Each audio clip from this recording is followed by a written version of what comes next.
Hi everyone, I'm Dana Ponsky and I'm here with Nicole Walberg to share with you 20-minute tips and topics, what's important in the college admissions process. Each week we're going to be sharing with you other tips and topics that we think are going to be helpful for you and your family as you navigate the college admissions process. So as Dana said, my name is Nicole Walberg. I'm the owner of Walberg College Counseling, and I'm really excited to be doing this program with Dana to help you learn more about the college admissions process. My background is that I work out of San Antonio, Texas. I've been a high school college counselor as well as a director and an administrator at a college level for the last, 18 years. And I love helping students connect with the colleges of their dreams and get admitted to them. I'm really interested in working with freshman students, students who want to transfer between colleges, students interested in doing a gap year. I've got a lot of experience in the international realm, and also working with military families. So super excited to be here. All right, Dana, go ahead. So I'm Dana Ponsky from Dana Ponsky Consulting Services. I'm based in Brooklyn, New York. I've been a college counselor now for 10 years. I was a school-based counselor for 10 years and most recently transitioned over to my own business. Prior to that, I was a university administrator working with students on the first-year experience as well as career counseling.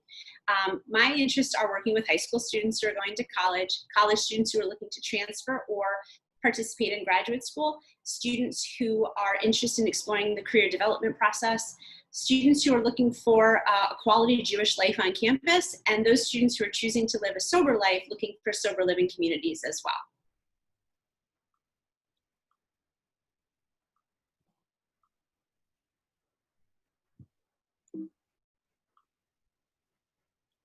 So before we begin, what we're going to be doing is sharing with you two documents, one from the Independent Educational Consultants Association, or IECA, which shares with you what counselors around the country who are working with high school students think colleges are looking for in students when they apply.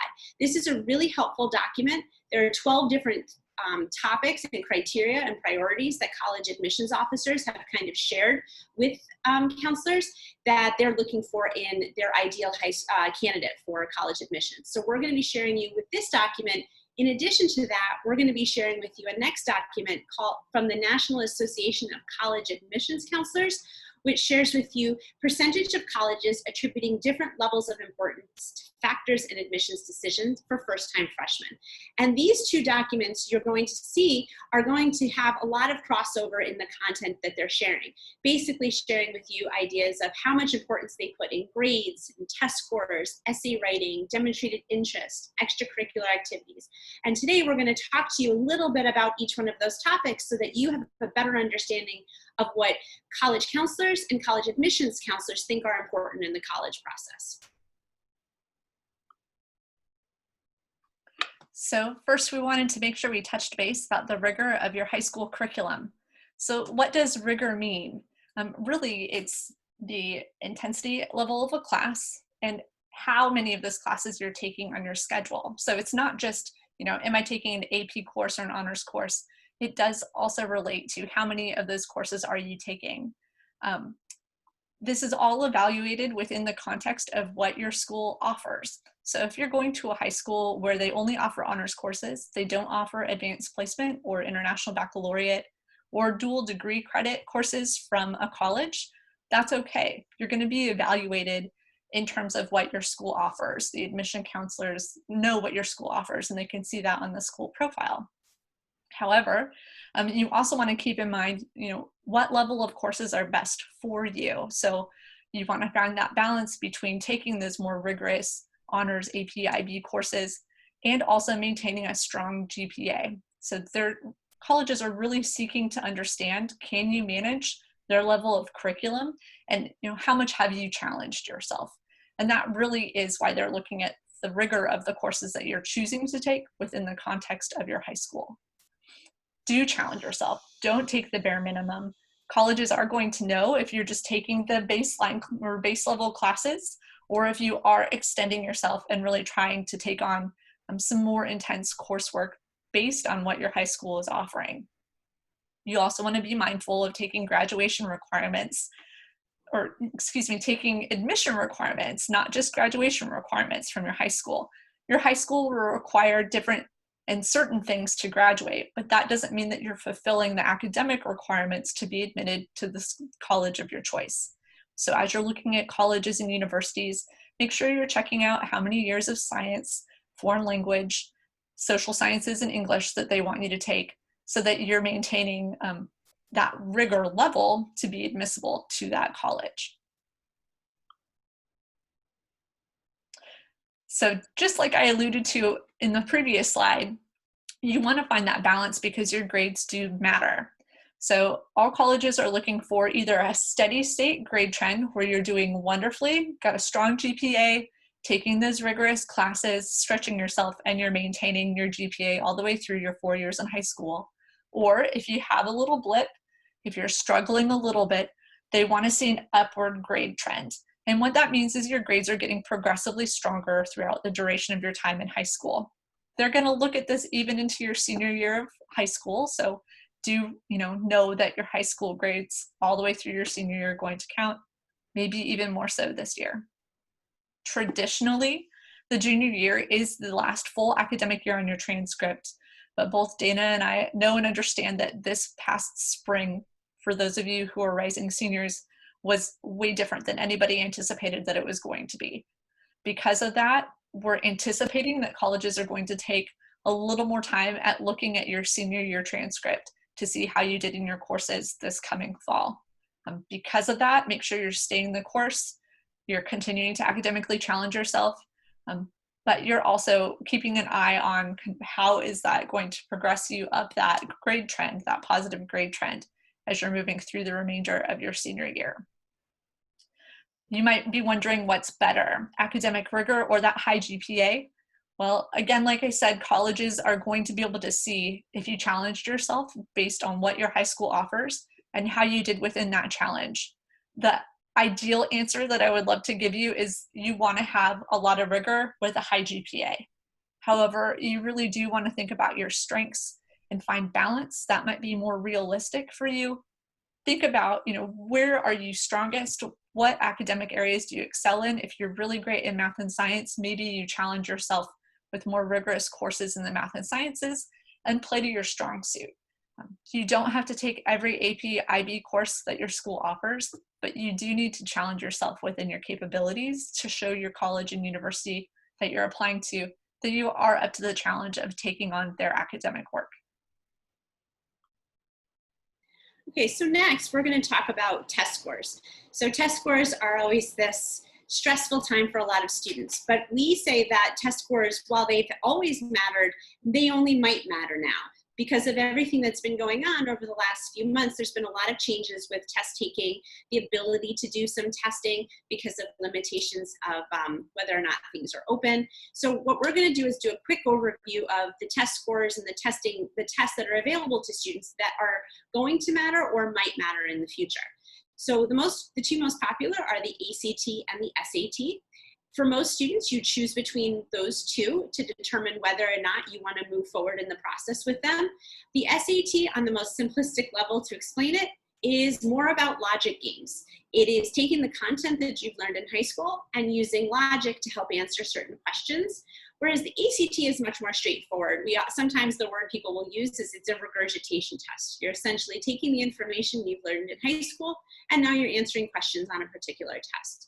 Students are not expected to take both tests, but they are expected to choose one of the two that they continually pursue. Most students take between 1 and 3 SATs or ACTs, or even for some cases, a combination of both. Some colleges will choose the highest score amongst those tests. They call that super scoring. Take the test 2 or 3 times. They're going to pick the highest from each different subject within those tests. They're going to take the highest scores to create a holistic look at your test score. We oftentimes say that studying for the ACT can start as early as middle school because it's really about just having an understanding of your math skills and really having a strong sense of reading, which is a very important component of both of these tests. In addition to the ACT and the SAT, quickly want to talk about the PSAT. The PSAT and the National Merit Scholarship Qualifying Test is a test that allows students the opportunity to practice these standardized tests prior to actually taking the official SAT or ACT. The PSAT for most students is available in 10th and 11th grade, but in 11th grade, students are available for the National Merit Scholarship Qualifying Test, which really tells the students who score in the top 3% of the PSAT that they could in the future be eligible for full tuition scholarships and other academic honors programs that could be really helpful when they're going ahead and submitting their application for college. The students who receive, who are finalists or become scholars, can eventually at some schools earn full academic tuition scholarships for the 4 years in school. So this is an important test, but we think that the PSAT is a really good tool for students to use in order to prepare for the ACT and the SAT in the future. And something else just to bring up in terms of testing, you will oftentimes now see, especially topics like test optional, test blind, and test flexible. Our recommendation is to visit the website fairtest.org, which is a great resource that helps families navigate the colleges around the country, which right now are over 1,000 schools who committed prior to the COVID-19 situation we're in. They've gone ahead and committed to being test optional, test blind, or test flexible, saying that they understand that testing does not have to be the central part of a student's application. But there's also a list of schools that over the next year or two are going to be one of these three options, because they're recognizing the challenges that our current situation faces in being able to help students with their college applications. So it's really important to visit fairtest.org to learn about the test optional, test blind, and test flexible policies, as well as visit the ACT or SAT online to learn about those tests as well. Beyond testing and grades, one of the most important factors that's also worth mentioning is contributions to a diverse academic environment. How does a student contribute to a learning community? What's really important is that colleges in many cases are looking for students beyond grades and test scores. They want to know how your student is going to be able to contribute to their community in a way that is going to make their community stronger for having them been a part of it. So therefore, what colleges are looking for, and they ascertain this in a lot of different ways, through a resume, through essays, through recommendations, through portfolios, is what does your student excited about? What makes them curious? What books do they read? What websites do they follow? The information that these questions will gain from your student is to figure out, do they have a really good understanding of what the community is that they're going into? So if a community is really strongly based on reading and writing, and your student does a lot of reading and writing outside of school, that can be a really good match. So it's really important that your student have an understanding of what their intellectual curiosities are and what the school is looking for in terms of a holistic student. You also want to take into consideration that the colleges are interested in knowing what clubs and extracurricular activities your student is doing, jobs, research, and volunteer opportunities, as well as summer experiences. They're interested in seeing what you have done and the skills you've learned, the content you've learned, the networking you've had. They're interested in having those aspects of your student brought into their academic community, because that only strengthens the college community as well.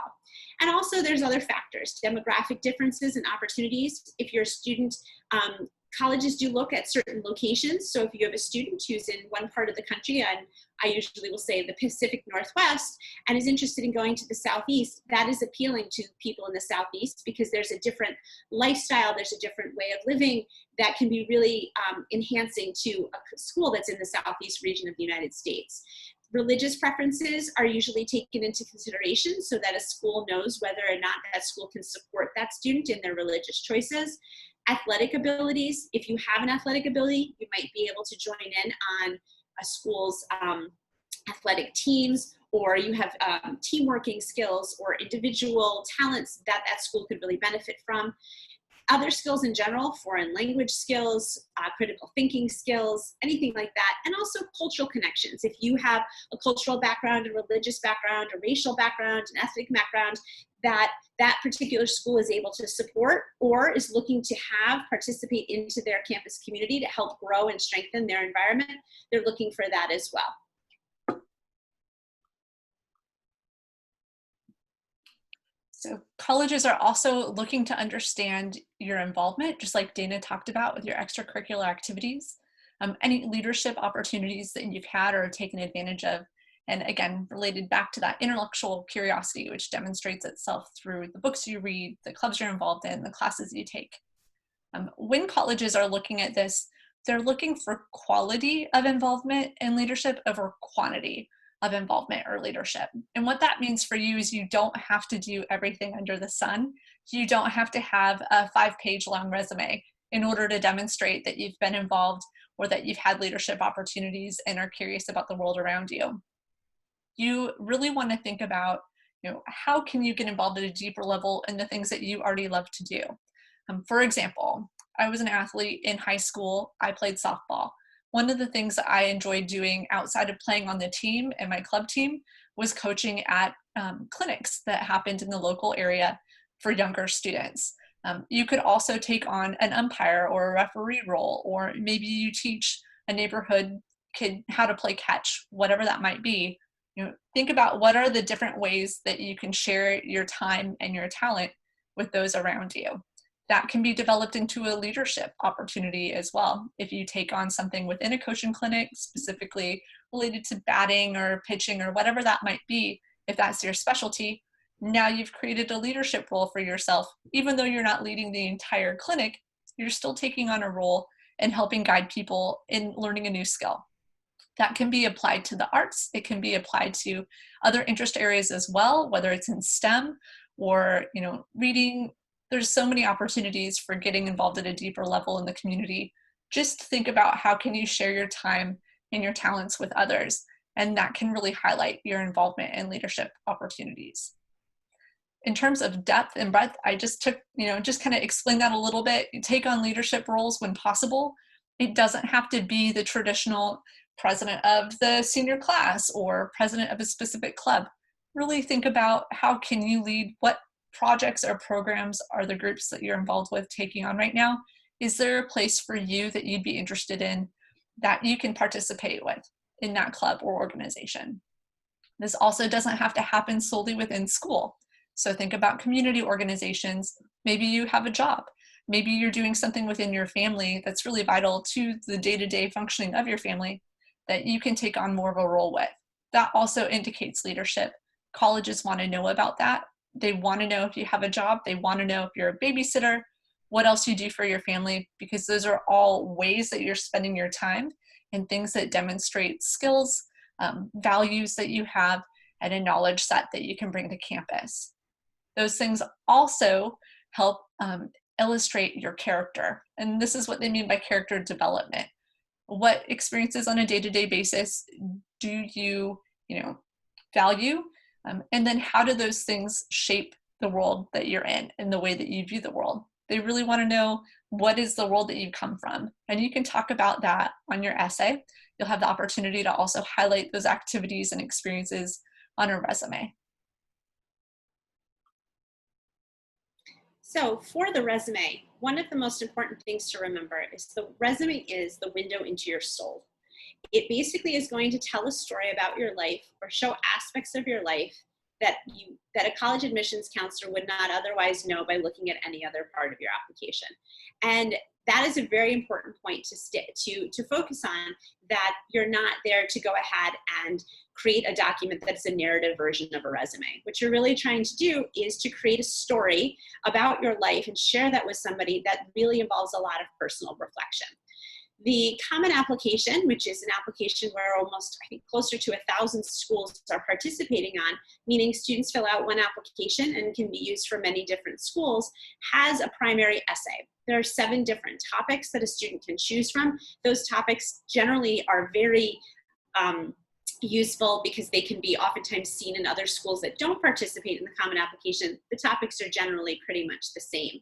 So what we do is we work with students to try to help them identify, of those 7 different topics, which one resonates with them the most, and have them share stories about their life that they believe are going to be really kind of put everything into context. And so it's really important to have your student not just think about like, oh, I did this on my resume, so I want to talk about it in explicit detail. That's not what they're looking for. They're looking for little aspects of your life that otherwise would not be available on the application. There are 5 common topics that are usually mentioned by counselors to say, we need to be careful before we go into writing. Those are about sports, hardships, if you're going on mission or religious trips, important people in your life, and then taking your resume and making it your resume list and making an essay out of it. While those are not topics that you have to stay away from completely, we do acknowledge that these are topics that are very typical for students to write about. And so what we're hoping to do is that it's not about, if you're an athlete, what it's like to be out on the athletic field, but really about what that athletic sport has done for you, either as helping you grow personally, whether it's help challenge you in the way that you think and the way you feel about the world around you, how it's motivated you to do other things. There's really a lot of different ways to do this. And finally, we also want to note that in 2021, for students who are rising seniors, there will be an opportunity for them to share a short essay in regards to COVID-19, and if the experience that they're going through right now has had a significant impact on themselves or their academic experiences, colleges are going to allow students to be able to share that with them so that they can put in their whole entire picture, especially their academic experience, into a better context. Because everybody is going through this differently, colleges are going to be interested in hearing from each individual student how it might be impacting them. It will be optional, but it is available to students to help contextualize their experience. So I lastly want to really touch quickly on the importance of recommendations and building relationships for those recommendations. What you're seeking is a recommendation that's personalized, that isn't a template recommendation that somebody fills out by just inserting your GPA, your name, and maybe a test score or a couple of activities. You really want to find a teacher or two who's going to be able to write about you in the context of the classroom, how you overcame something, what you're passionate about, something that you contributed to the learning environment. Typically, high schools are going to recommend that you get 2 letters of recommendation from a teacher, and then of course you will have 1 from a counselor. Those 2 teachers should be from within the realms of STEM and then humanities, so English, social science. And then your counselor is going to write about you in the context of your high school community overall. You can add outside recommenders if desired. Some colleges will have limits on how many letters of recommendation they will accept. So they're really going to focus on those teacher and that counselor recommendation. The reason why building a relationship with these people is important is, again, to add that perspective to you and kind of make you stand out within the context of your high school. So take the time to personally ask your recommenders, bring a letter letting them know why you're interested in having them write for you, and also a copy of your resume so they know what you've been up to outside of the classroom. And finally, we just want to highlight demonstrated interest. Demonstrated interest is the topic that is relatable to a lot of colleges, not all of them. Demonstrated interest is essentially highlighting to a college a student's intentions and dedication to find the right fit in a college. Demonstrated interest oftentimes is shown through varying factors: participation in visiting the college campus, going to information sessions, meeting with college admissions counselors when they visit a high school, attending sessions that might be in the community, visiting websites, making phone calls, doing interviews. There's a lot of different ways that a student can go ahead and reach out to a college campus to kind of share with them that they are really interested in that campus community. For the schools that do look at demonstrated interest, they oftentimes will see it through your participation in the early decision process, which is a binding decision where students are saying to the college, if you choose to accept me, I will definitely be attending. Or the early action process, which is also to say, I'm really interested in your school and I've put in effort to go ahead and submit my application a little bit earlier to let you know that I am interested in your campus. Demonstrated interest is a little bit more challenging right now. And so what we would suggest is that while you can't attend a physical college fair, there are many college fairs available online. StriveScan is an excellent resource that's had some really great programs where colleges have participated in giving information sessions, as well as just general information sessions about the college admissions process. There are online tours, uvisit.com, YouTube, and in the individual colleges themselves are offering tours of their campus that you can watch on your screen. Email, students need to be the ones doing the communicating. They can communicate with their regional admissions counselors or any particular person that they've been in contact with, whether they were at their school or they've seen in a video. They can go ahead and connect that way. Phone calls, as pretty general, you can always reach out if you have a simple question. Some schools will actually document that you've made a call. Many do not, but it doesn't hurt to call and ask a specific question if you have one. And interviews, when applicable, students can go ahead and do an interview, and that, if a college is allowing for that, that just gives another opportunity to show and share with them your interest in that particular community. So with that, we want to wrap up our 20-minute tips and topics. I realize we went a little bit over. I think we're right around the 25-minute mark, but we really appreciate the time that you spent with us today, and we hope that you found this presentation helpful. You can contact both Dana and myself using the contact information that's posted on your screen right now. Call us, email us, or just check out our websites and our blogs to find out more information about the college admissions process. There's a link below in the comments section where, if you provide your contact information, we'll send you this presentation.